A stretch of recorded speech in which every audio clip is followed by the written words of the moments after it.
So today I'm gonna make some lamb chops and I'm gonna do it my style. I call it ginger lamb chops. Yep, we're gonna put a lot of seasoning in this and cook it with a lot of ginger, and I'm gonna show you guys how I will do that.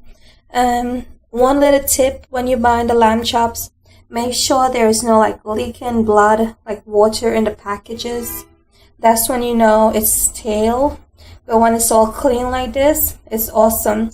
Make sure when you purchase your lamb chops, you wash that in some good vinegar or some lemon juice. Yep. So I'm gonna wash mine up and show you how I season it and how I cook it. Stay tuned. Welcome back and let's get started. So this is the ingredients that I will be using to season the meat with. I'm using 2 medium-sized onions chopped up. I'm using 4 really spicy chili peppers chopped up. I'm using 9 cloves of garlic crushed, and I'm using a really big piece of ginger. The more ginger that you add to this meat is better, because after all, it's a ginger lamb chops. And other ingredients that I'll be using is this right here by Goya. It's a sazon. I'll be using 2 packages of this. I'll be using some oregano. I like using fresh ingredients because it just gives better flavor. So stay tuned.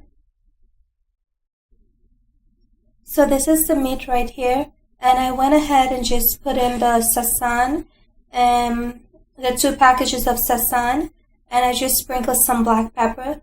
And what I'm gonna do is just mix this up and let it sit for at least 15 minutes to season, and let the black pepper and sazon get into the meat. So I have a non-stick pan up right now. I just pour in some olive oil, and I'm just make that get really nice and hot, and then I will pour in my ingredients, which will be the onions, the hot chili peppers, the garlic, and the ginger, and I will make this stir fry for about say 5 minutes. So this is all the stuff that I have here. I'm just going to pour it in here.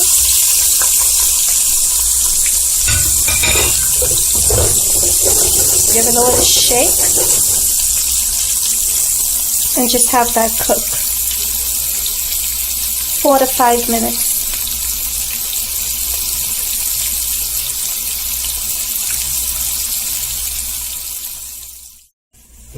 So as you can see, this is looking nice and brown. And now I'm just going to start to put the meat in, just piece by piece like this.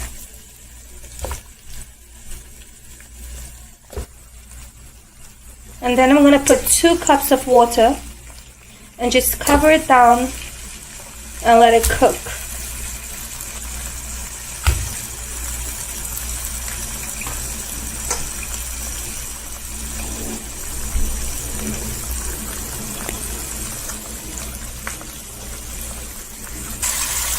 And the reason why I will be adding the 2 cups of water to the meat is because I want it to steam and cook.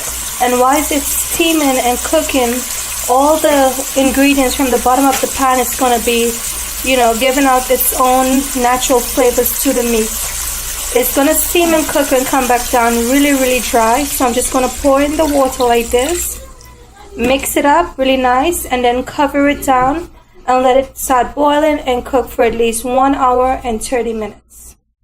So this is still cooking, and I bet you're probably wondering, what is she gonna eat with this? And that's what I'm about to show you right now. So this is some brown rice. I went ahead and boiled 1.5 cups brown rice, and I'm just gonna make a simple little tasty brown rice, my style. That's what I'll call it. I'm just gonna pour in some apples, some red skin apple chopped up, and some lettuce chopped up. I'm just gonna pour that into the rice, mix it up with a little bit of black pepper, a little bit of oregano, and 2 packs of sazon, which is the same one that I put into the meat. That looks like this. And I'll be serving the meat with that. So let's get started. Sprinkle, sprinkle, sprinkle.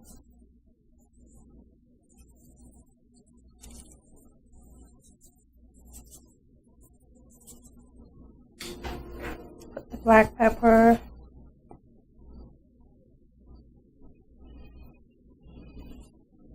And now I'm just gonna pour in this with the apple and just mix it up.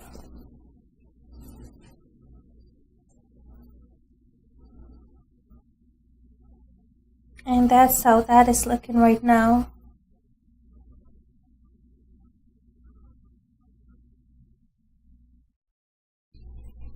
So it's all done now, and it cooked down really dry and looking beautiful. It smells so good. So now I'm all done and I'm so ready to eat. Oh my god, doesn't that look gorgeous? All that pepper. Oh yeah, baby.